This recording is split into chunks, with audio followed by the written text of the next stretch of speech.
Students, आप सभी का गया गाइडेंस प्रोग्राम में स्वागत है। मैं प्रमोद कुमार +2 चंद्रशेखर उच्च विद्यालय गया अंग्रेजी शिक्षक हूं। मैं आपके बीच गया गाइडेंस प्रोग्राम से संबंधित विषय इंग्लिश को लेकर उपस्थित हूं। आज का यह टॉपिक इंग्लिश का लेक्चर नंबर 4 है। जैसा कि हम लोग जानते हैं कि कोरोना काल से ही हमारे सरकार ने सरकारी विद्यालय, गैर सरकारी विद्यालय और प्राइवेट इंस्टीट्यूशन इन सभी को बंद कर रखा है, जिस वजह से हम लोग की सारी पढ़ाई बाधित है, बंद है। इसी को देखते हुए हमारे जिला शिक्षा पदाधिकारी गया और जिला कार्यक्रम पदाधिकारी गया के द्वारा इस तरह का कार्यक्रम को संचालित किया गया, जिसका नाम है गया गाइडेंस प्रोग्राम। इसमें गया के 40 विषय विशेषज्ञ शिक्षक को एकत्र किया गया है और एकत्र कर इस पर विचार किया गया और इन 40 शिक्षकों के द्वारा ग्रुप में डिवाइड करते हुए इस तरह कार्यक्रम का शुरुआत की गई, ताकि जो वार्षिक माध्यमिक परीक्षा 2021 में आप लोग बैठने वाले हैं, आप सबके लिए नंबर कितना बढ़िया से बढ़िया और पूरी सिलेबस के साथ सारे कंटेंट को देते हुए, क्वेश्चन में प्रैक्टिस करते हुए इसको पूरा कराना है, ताकि इसमें आप बेहतर से बेहतर अंक प्राप्त कर सकें। आइए हम लोग शुरू करते हैं आज का टॉपिक, जो कि अंग्रेजी विषय संबंधित है, जो कि बहुत ही इम्पॉर्टेंट टॉपिक है। आज मैं आपके बीच इंग्लिश ग्रामर का टॉपिक लेकर आया हूं, जो कि आपके एग्जामिनेशन में प्रश्न पूछे जाते हैं। इन टॉपिक से 4 नंबर का प्रश्न अलग अलग टॉपिक से कर हम आपके बीच लाए हैं, जैसे ट्रांसलेशन है, फिलिंग वर्ब है, वॉइस है, नरेशन है और लेटर राइटिंग है। इन टॉपिक को लेकर मैं आपके बीच आज उपस्थित हूँ। पहला टॉपिक आज है ट्रांसलेशन। तो ट्रांसलेशन क्या है? इंग्लिश ग्रामर का सबसे इम्पॉर्टेंट लेसन है ट्रांसलेशन।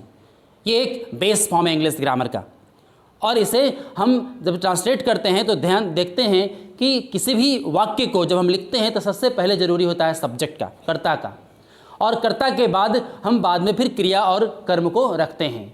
जैसे आपके बीच एग्जाम्पल है, राम आम खाता है, राम इट्स अ मैंगो। इसको जब हम ट्रांसलेट करते हैं इंग्लिश में तो इस तरह प्रकार लिखते हैं, सब्जेक्ट, वर्ब और object, Ram it's a mango.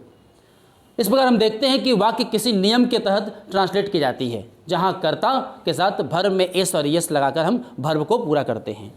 तो एस और यस जो लगाते हैं ये भी किसी नियम के तहत ही लगाए जाते हैं। तो हम वाक्य के कई प्रकार हैं जो इंग्लिश ग्रामर के टेंस पार्ट से के अंतर्गत आते हैं।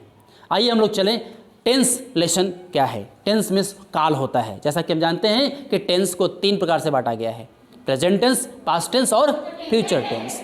हिंदी में वर्तमान काल, भूतकाल और भविष्य काल।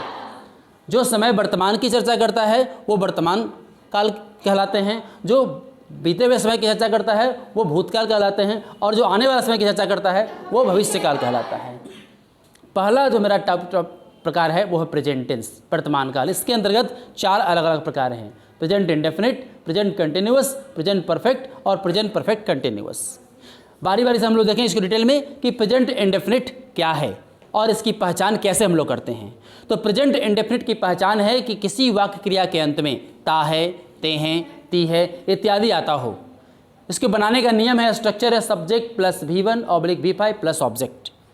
सबसे पहले वह किताब पढ़ता है, एक वाक्य आपके सामने आया। अब इस वाक्य के लास्ट में देखिए ता है, क्रिया क्या है? पढ़ता है, तो ता है आ रहा है। इट मीन्स यह सेंटेंस प्रेजेंट इंडेफिनिट का है। इसका स्ट्रक्चर के अनुसार हम इसको बनाएंगे, ही रीड्स अ बुक।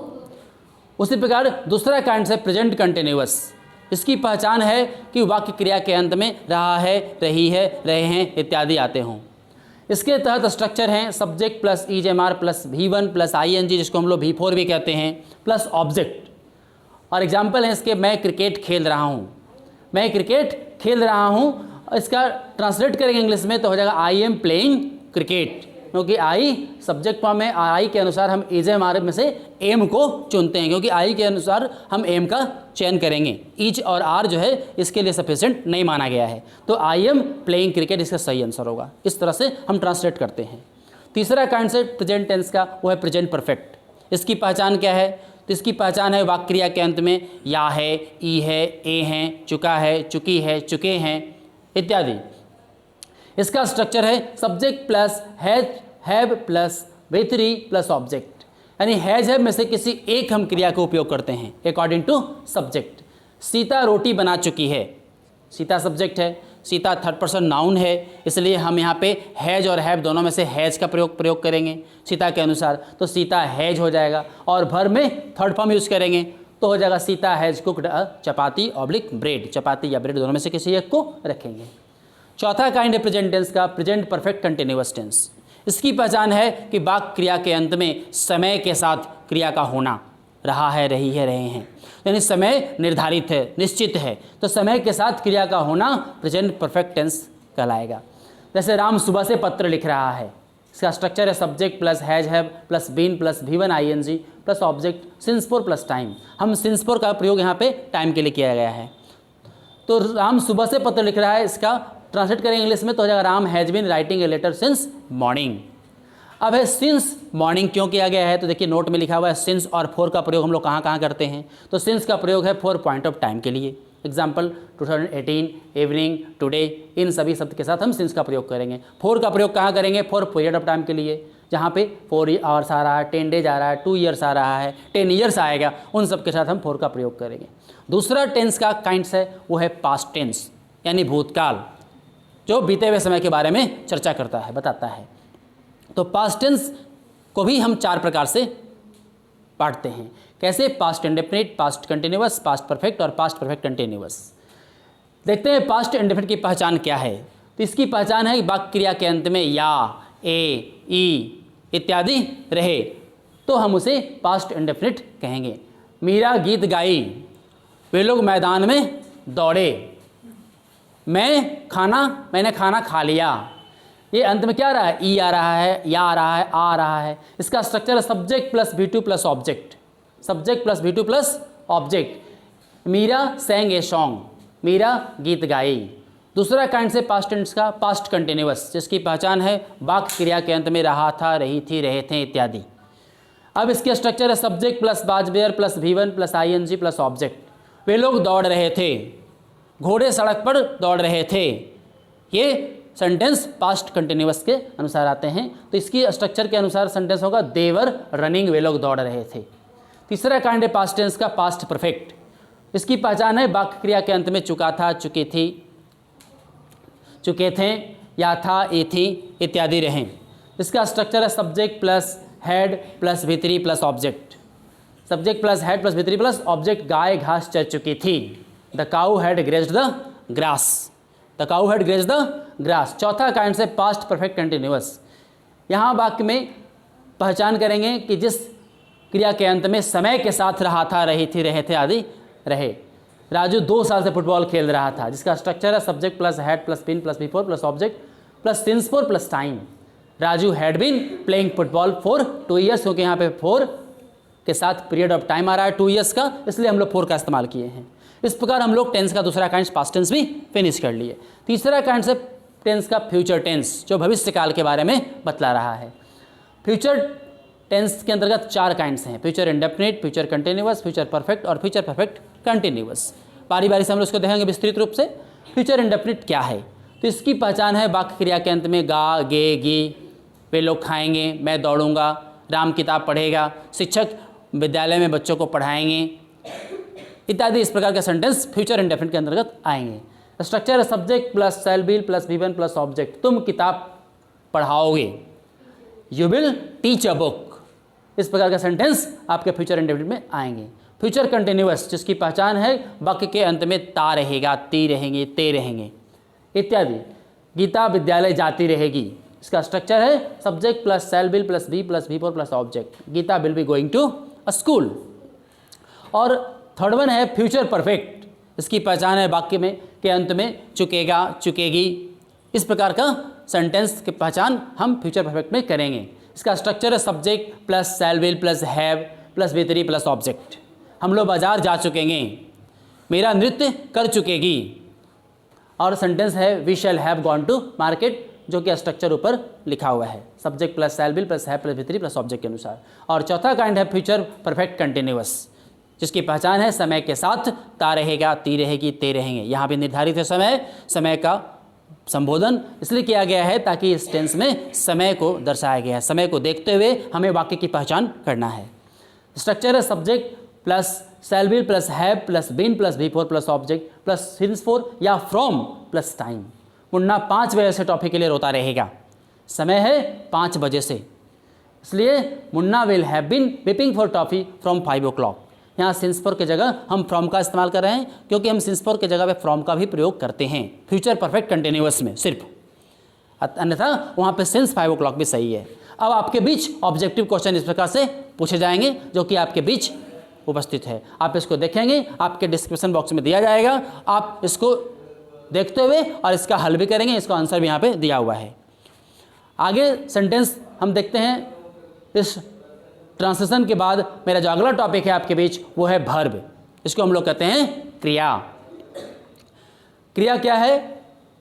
खाना क्रिया, बैठना क्रिया, पढ़ना क्रिया, सोना क्रिया, लिखना क्रिया। तो ये सब क्रिया किस प्रकार क्रिया है? ये सब मेन वर्ब है, मुख्य क्रिया है।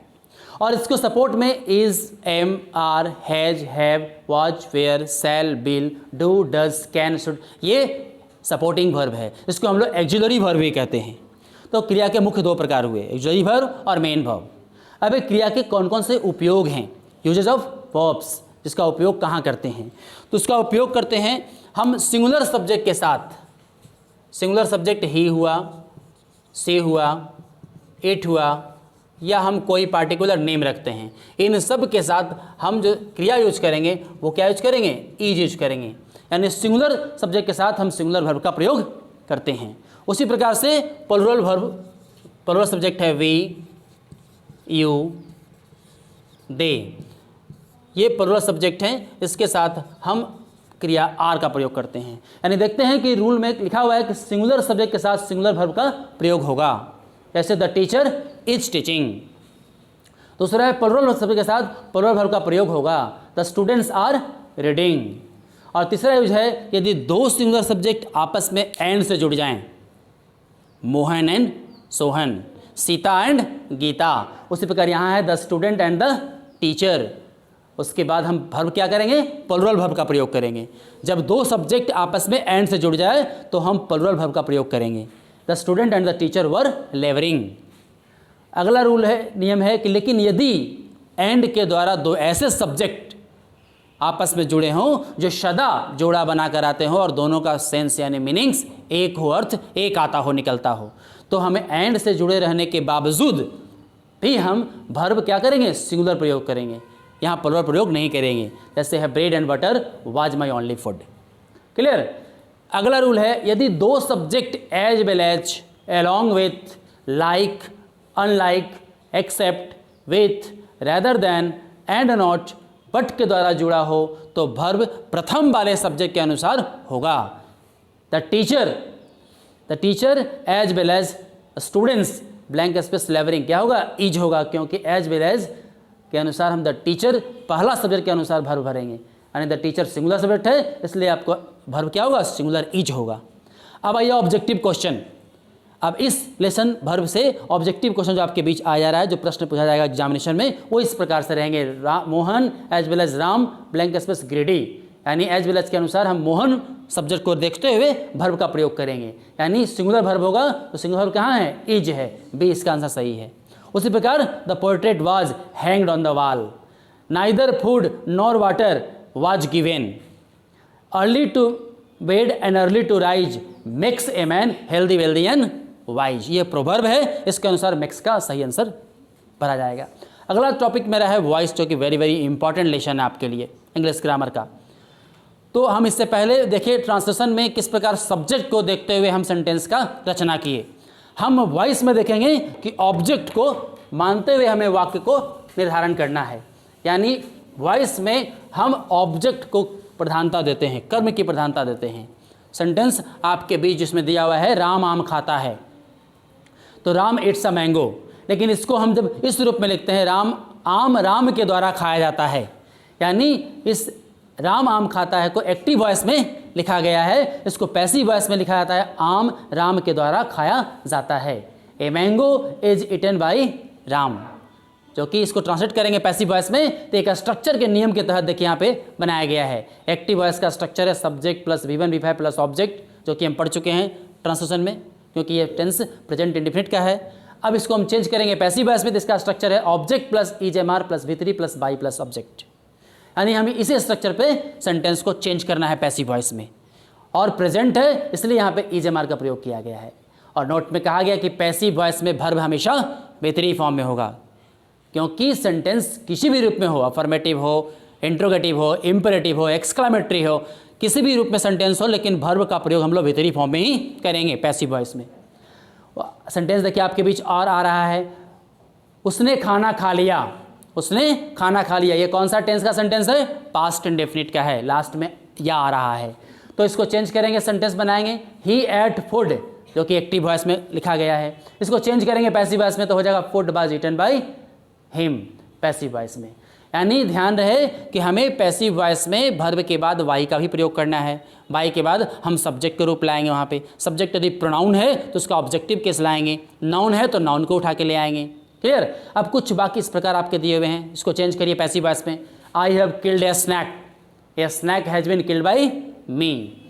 The labour was digging the well was being digged by the labour, जो कि सेंटेंस आपका एक्टिव टू पैसिव यहाँ किया गया है। एक सेंटेंस है आपका क्लोज द विंडो, जो कि इंपरेटिव सेंटेंस है, और ये ऑर्डर वाली सेंटेंस है। तो ऐसे सेंटेंस के साथ हम लेट का प्रयोग करते हैं। लेट के साथ ऑब्जेक्ट, उसके बाद बी, उसके बाद भीतरी, यानी let the window be closed, सही आंसर होगा। अब इसके अंतर्गत जो प्रश्न आते हैं आपके बीच, वो कैसे आप देखेंगे, तो इसका आंसर भी आपको क्वेश्चन के साथ देखिए यहाँ पे लिखा हुआ है, ही रीड्स अ बुक। ऐसे आपके सवाल पूछे जाएंगे परीक्षा में। इसका सेंटेंस का पैसिव वॉइस क्या बनेगा? तो ऑब्जेक्ट क्या है? ए बुक है, तो a book is red by him, जो कि आपका बी आंसर सही है। तो ऐसे क्वेश्चन को आप डिस्क्रिप्शन बॉक्स में देख लेंगे, आपको वहाँ पे दिया रहेगा, आप उसको सॉर्ट आउट कर लेंगे। क्लियर? अब हम चले अगले टॉपिक की ओर, जो कि अगला टॉपिक नरेशन के रूप में है। वेरी वेरी इंपॉर्टेंट टॉपिक है। इससे भी क्वेश्चन बोर्ड में 4 नंबर के प्रश्न पूछे जाते हैं। अब आइए इसको हम लोग देखते हैं कि कैसे इस तरह का सेंटेंस आपके बीच बनता है। तो कहता है किसी व्यक्ति द्वारा कही गई बात को हम 2 प्रकार से व्यक्त कर सकते हैं। पहला है इन डायरेक्ट स्पीच में और दूसरा है इनडायरेक्ट स्पीच में। जैसे डायरेक्ट स्पीच में क्या है? He said I want to study, he said I want to study, और दूसरा है she said I am doing my work. ये आपका डायरेक्ट स्पीच में है। इसको इनडायरेक्ट जब करेंगे तो इसका आंसर इस तरह होगा, he said that he wanted to study, और दूसरा है she said that she was doing her work. हम डायरेक्ट स्पीच वाले वाक्य को 2 भाग में लिखते हैं। पहला भाग है ही सेज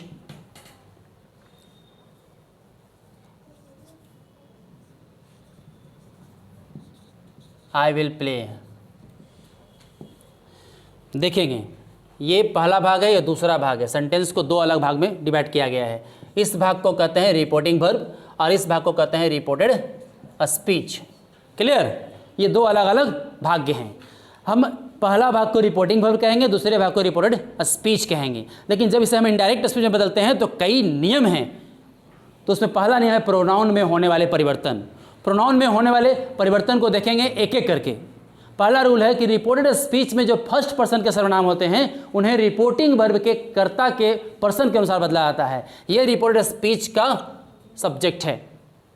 तो रिपोर्टेड स्पीच का सब्जेक्ट यदि फर्स्ट पर्सन है, आई क्या है? फर्स्ट पर्सन है, तो आई के अनुसार हम दिखाएंगे रिपोर्टिंग वर्ब का जो सब्जेक्ट है वो किस रूप में है। तो रिपोर्टिंग वर्ब का सब्जेक्ट जो है वो ही थर्ड पर्सन है। तो हम इसको देखते हुए इनडायरेक्ट स्पीच में बदलेंगे, यहाँ पे ही हो जाएगा।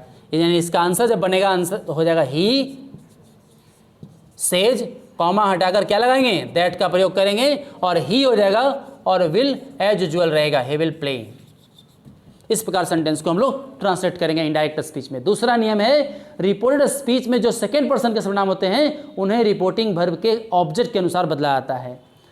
यदि हम इस सेंटेंस को मिटा दें यहाँ पे और इसमें जोड़ दें ही सेज टू हर, और तब कॉमा दे दें और यहाँ सेंटेंस कर दें यू, क्या कर दें? यू। तो देखिए आपका रिपोर्टेड स्पीच का क्या बन गया? पर्सन यू क्या है? सेकेंड पर्सन है, सेकेंड पर्सन है। अब ये सेकेंड पर्सन दूसरे नियम के तहत क्या होगा? ये बदलेगा ऑब्जेक्ट के अनुसार। किसके अनुसार? ऑब्जेक्ट के अनुसार। ऑब्जेक्ट क्या है रिपोर्टिंग वर्ब का? हर है। तो यहाँ पर यू की जगह क्या हो जाएगा? हर को चेंज कर दीजिए नॉमिनेटिव केस में सी, यानी इसका आंसर हो जाएगा ही सेज का आप यहाँ पे सेज टू को टेल्स बदल दीजिए, ही टेल्स हर सी यहाँ पे हो जाएगा सी विल प्ले, यह सेकंड नियम के तहत ट्रांसलेट किया गया है। तो हम यहाँ पे देखें थर्ड नियम क्या आता है, रिपोर्टेड स्पीच में जो थर्ड पर्सन के सर्वनाम होते हैं उनके पर्सन में कोई परिवर्तन नहीं होता है। यानी यदि रिपोर्टेड स्पीच में थर्ड पर्सन यहाँ पे हो तो इधर कोई परिवर्तन अगला इनडायरेक्ट स्पीच में नहीं होगा। कुछ फर्स्ट पर्सन, सेकेंड पर्सन और थर्ड पर्सन में जो लिखे हुए हैं प्रोनाउन, इसको आप नोट कर लीजिए, याद कर लीजिए या आप इसको पढ़ लेंगे। जैसे फर्स्ट पर्सन में आई, माई, माइन, योर, माई सेल्फ है, वी, आवर, आवर्स है, सेकेंड पर्सन यू, योर है, थर्ड पर्सन ही, सी, हिम, हिमसेल्फ, दे है। आइए भर में होने वाले परिवर्तन क्या होता है। भर में होने वाले परिवर्तन देखते हैं। रिपोर्टिंग वर्ब की क्रिया का टेंस कभी बदला नहीं जाता है।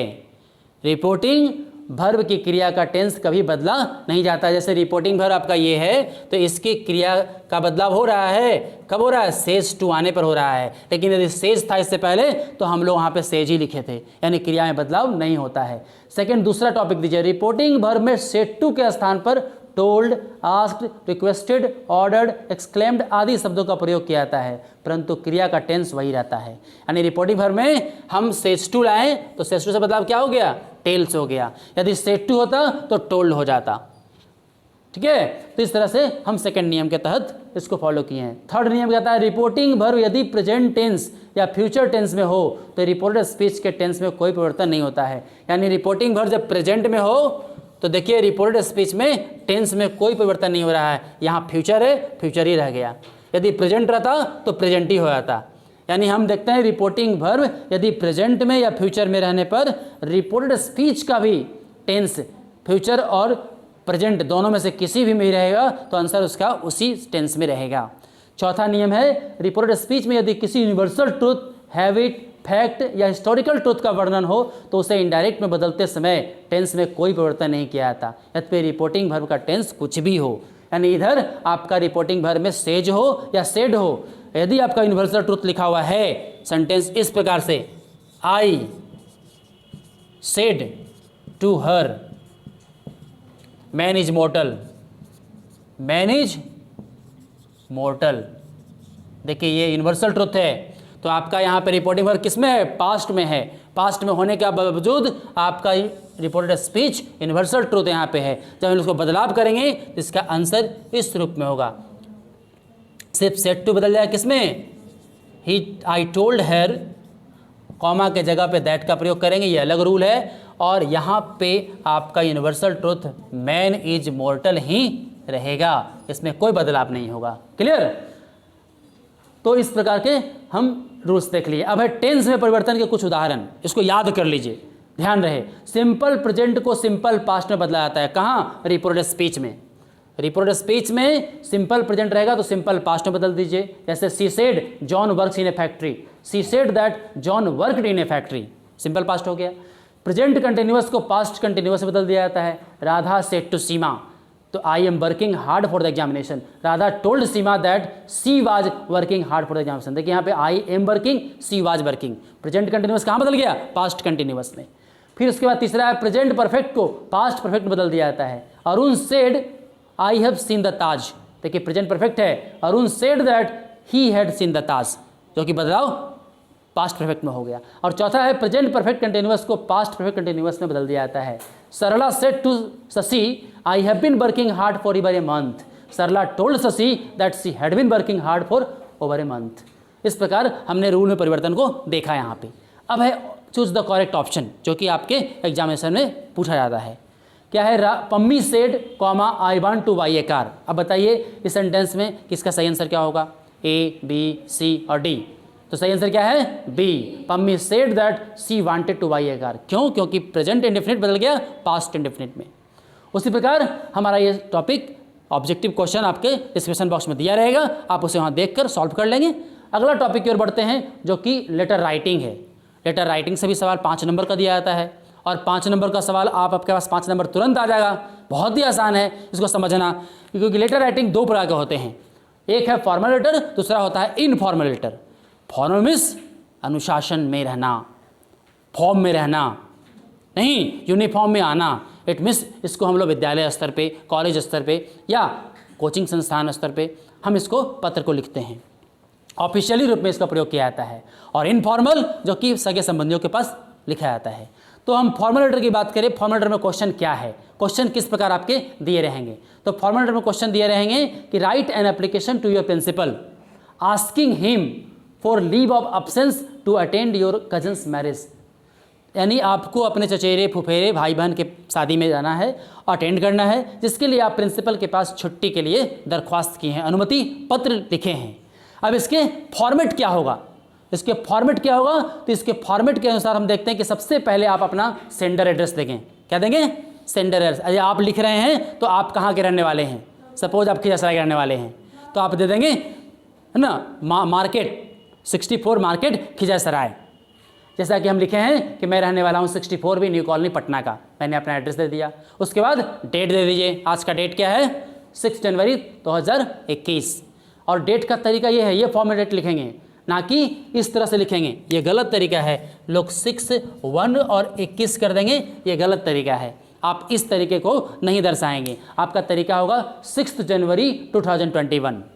उसके बाद आप टू एड्रेस करें, किसको? टू एड्रेसी को, जिसके नाम से आप पत्र लिख रहे हैं, टू द प्रिंसिपल, प्रिंसिपल को लिख रहे हैं टू द प्रिंसिपल। कौन है प्रिंसिपल? तो एसपीएन स्कूल के प्रिंसिपल है, एसपीएन स्कूल पटना।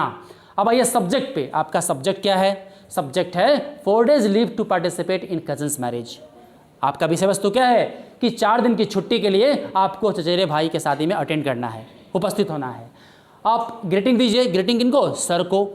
सर को ग्रीटिंग करते हुए लिखिए कि respectfully I beg to request you that marriage ceremony of my cousin will be solemnized on 10th January of this month.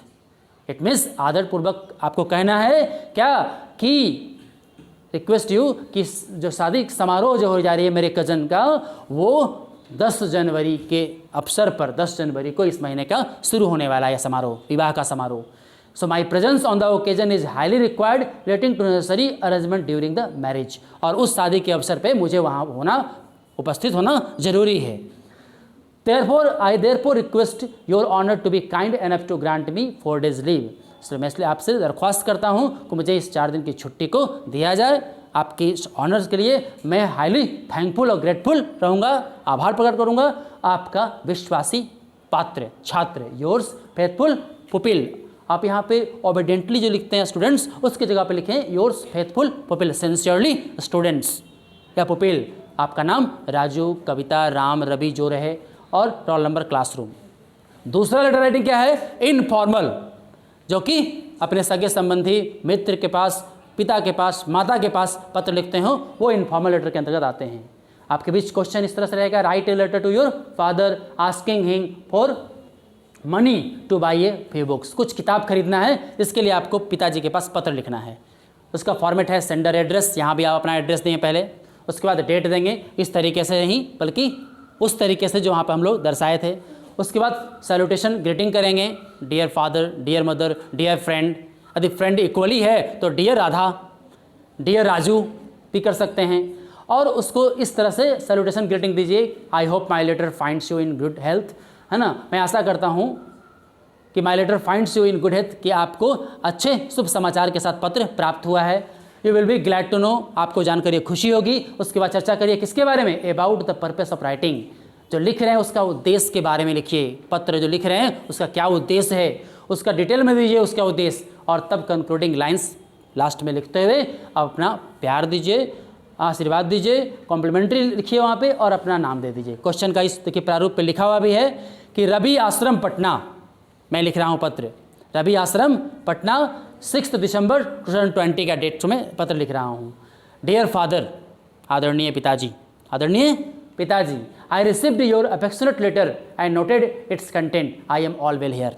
मैं यहाँ बिल्कुल सही हूँ, मैंने आपका पत्र प्राप्त किया, आपका पत्र से मुझे सारे संदेश प्राप्त हो गए हैं, मैं यहाँ बिल्कुल खुश हूँ। My classes are going well, मेरा क्लासेस अच्छी तरह से चल रही है।